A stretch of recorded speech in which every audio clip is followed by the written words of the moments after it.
Waalaikumsalam warahmatullahi wabarakatuh. Apa kabar semuanya? Alhamdulillah baik, Bu.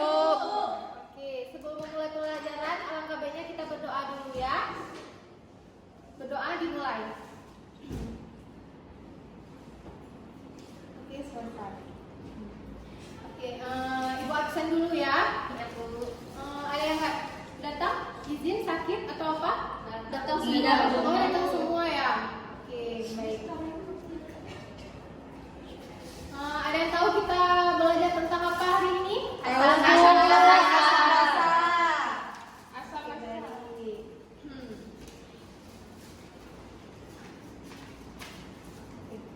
Sebelumnya, Ibu harap di tujuan pembelajaran hari ini kalian dapat menentukan zat yang bersifat asam atau basa dalam kehidupan sehari-hari, terus menjelaskan konsep asam dan basa, dan menjelaskan dan mengidentifikasi larutan yang bersifat asam dan basa. Ya.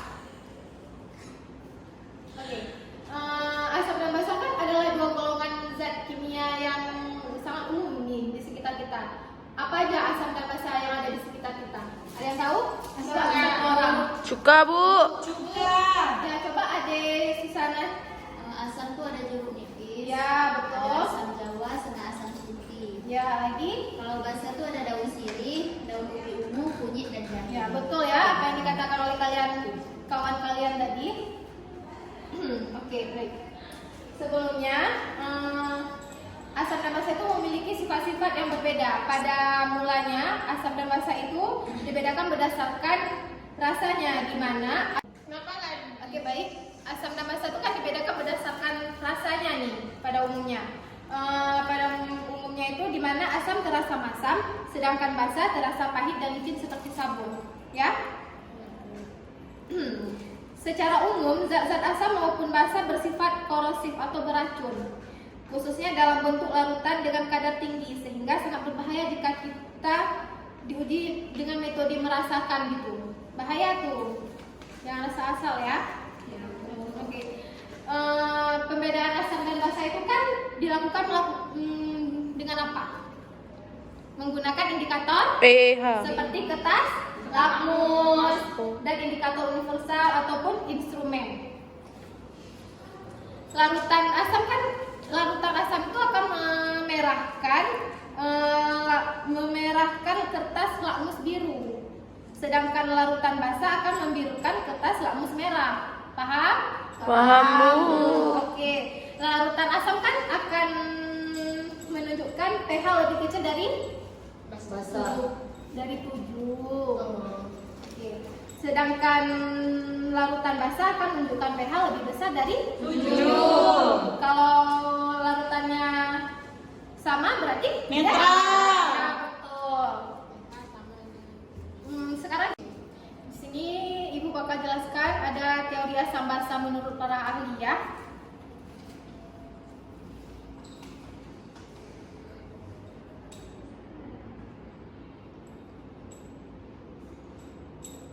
Ada 3. Ada yang tahu menurut siapa aja? Arrhenius,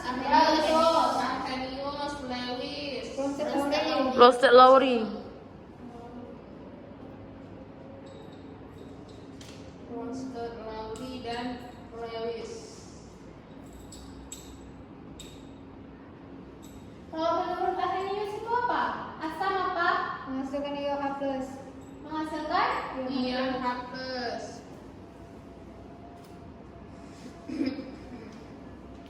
sedangkan basa Menghasilkan ion OH-. menghasilkan Ion OH-.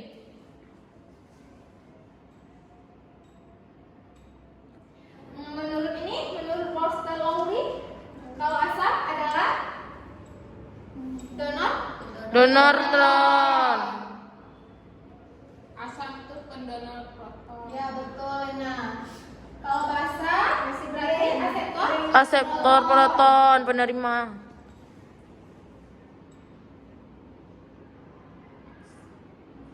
Menurut Lewis, asam adalah aseptor pasangan Elektron. sedangkan basa adalah donor pasangan Elektron.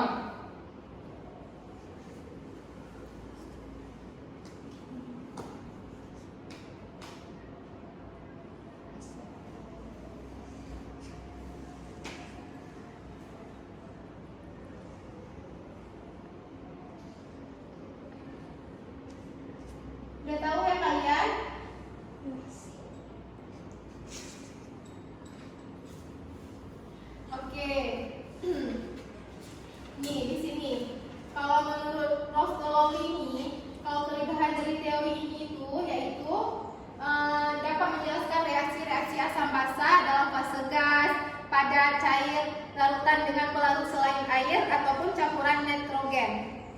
Ya?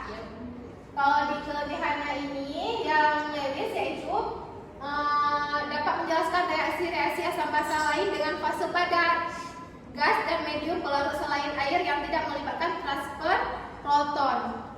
Dah. Paham kan anak-anak semuanya? Paham, Bu. Oke. Sekarang kita masuk ke praktikumnya ya. Ya, Bu. Oke, ini Ibu akan melakukan praktikum. Ibu mau satu orang, ada yang mau membantu? Iya, Ade Intan. Ade Intan maju ke depan. Sekarang kita akan melakukan praktikum yaitu Tentang asam basa. ya betul.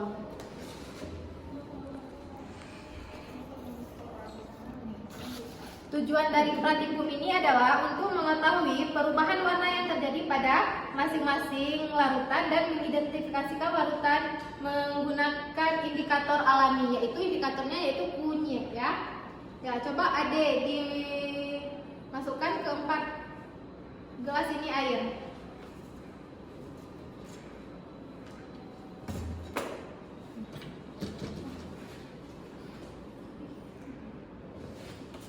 Harus banyak, Bu. Setengah boleh. Enggak. Lagi. Nah.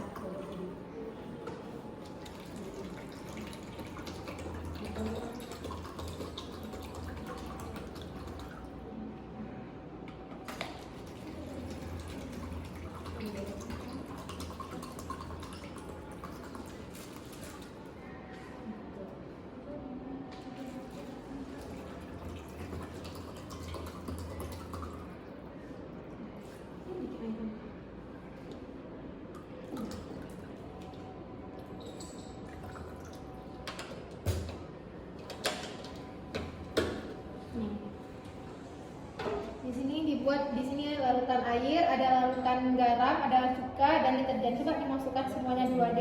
Apa aja? Ini ada cuka. Garam. Cuka dulu boleh bukan? Boleh. Sesuaiin ya. Ini cuka. Harus banyak. 1 sendok makan.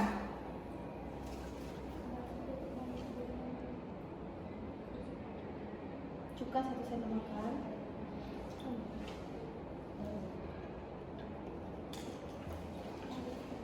Ini ada garam.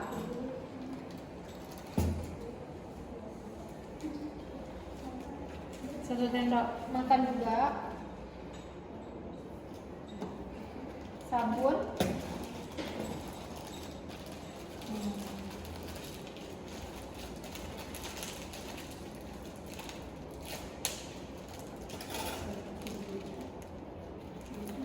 Sabun. deterjen.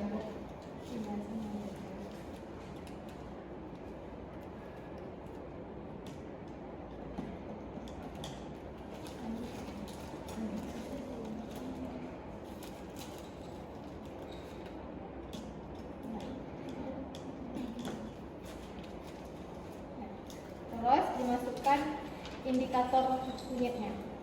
Kunyitnya di sini sebagai indikator ya. 1 sendok makan pada keempat larutan ini.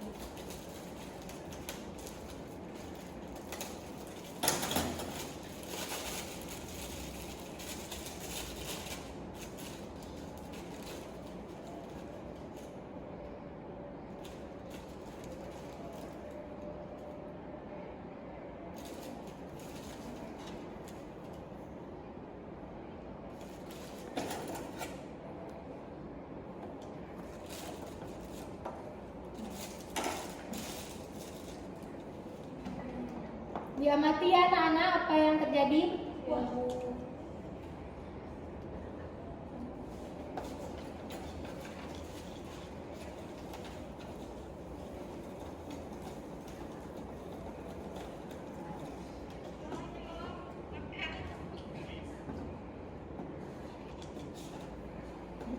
Nah, nih, coba diamati apa perubahan yang terjadi. Kalau kalau pada larutan deterjen ini kan dia mengandung basa. Jadi kalau dimasukkan ke pakai indikator kunyit, dia berubah warna menjadi warna merah bata. Ini larutan cuka. Larutan cuka ini kan bersifat asam. Jadi kalau ditambahin indikator kunyit, dia berwarna kuning. Habis itu larutan garam. Kalau ditambahin indikator kunyit, dia tetap juga berwarna kuning. Kemudian air tambah indikator kunyit, juga tidak berubah warna, tetap warna kuning ya. Berarti ini bersifat netral, basah, dan asam. Baik, terima kasih adik praktikumnya. Oke baik nih, kan sudah siap kita melakukan praktikum. Ibu akan bagikan LKPD ya. Ini kalian untuk satu kelompok terdiri dari 3 orang ya. Kelompoknya bisa dipilih sendirian anak.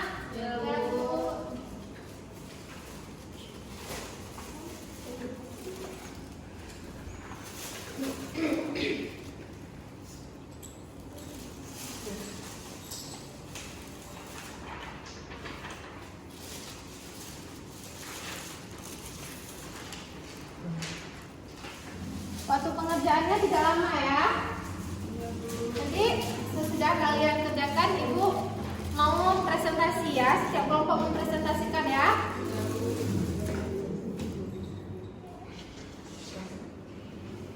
Paham kan?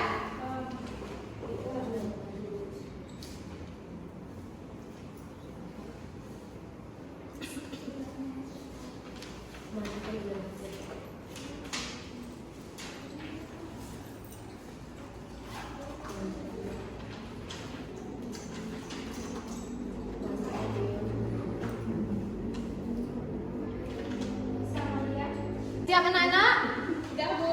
Oke, coba kelompok 1 maju, siapa perwakilannya? Ya Bu. Kania, ya coba Kania. Maju. Baik, ya boleh. Assalamualaikum warahmatullahi wabarakatuh. Waalaikumsalam warahmatullahi wabarakatuh.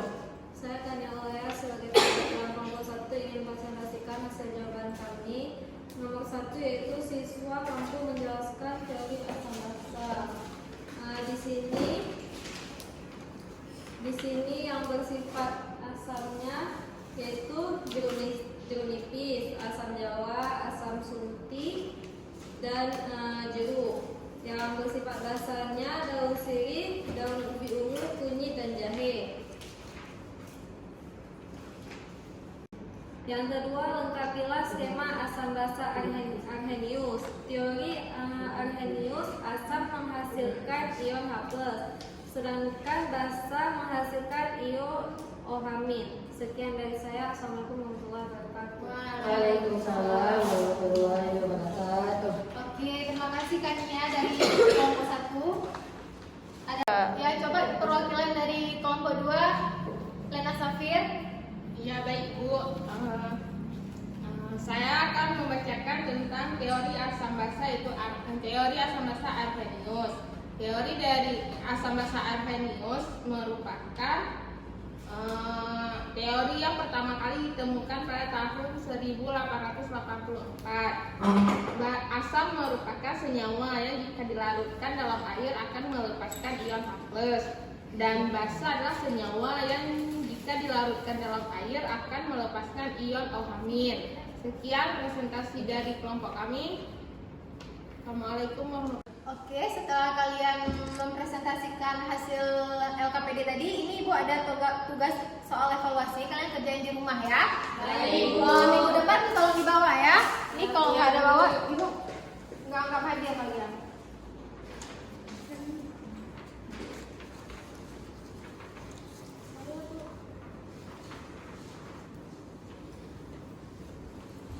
Oke, baik anak-anak. Sebelum menutup pelajaran hari ini, Ibu mau 1 orang untuk menyampaikan hasil kesimpulan pada pelajaran kita hari ini. Siapa? Saya, Lena Safir ya. Oke, Iya, Bu. coba Lena Safir. Nah, kesimpulan dan berdiri ya. Nah, kesimpulan dari pembelajaran cinta hari ini tentang materi asam dan basa yaitu bahwa untuk mengetahui sifat asam atau basa dari suatu zat digunakan indikator asam basa. Indikator asam basa adalah zat-zat warna yang dapat memperlihatkan warna berbeda dalam larutan yang bersifat asam dan larutan yang bersifat basa. Ada 3 teori asam basa. Yang pertama itu teori Arrhenius, teori Bronsted-Lowry, dan teori Lewis. Itu Bu kesimpulan dari saya. Oke, terima kasih Lena. Betul sekali apa yang dikatakan oleh Lena tadi. Asam basa itu dapat kita amati di sekitar kita seperti yang ada cuka, apalagi tadi asam putih, kunyit dan sebagainya ya. Nah, teori asam basa ini ada 3 menurut Arrhenius, Bronsted-Lowry, dan Lewis. Ini menurut Arrhenius itu asamnya itu menghasilkan IOH+, basa menghasilkan ion OH-. Sedangkan asam menurut Bronsted-Lowry yaitu sebagai dosen proton, dan kalau basa sebagai aseton proton. Ya, begitu juga dengan sebaliknya yaitu Lewis, yaitu sebagai aseton pasangan elektron yaitu asam, sedangkan basa yaitu donor pasangan elektron. Oke, baik. Hari ini cukup sekian yang dapat Ibu sampaikan. Semoga kalian dapat mengambil hikmahnya ya. Oke. Wabillahi taufiq wal hidayah. Assalamualaikum warahmatullahi wabarakatuh.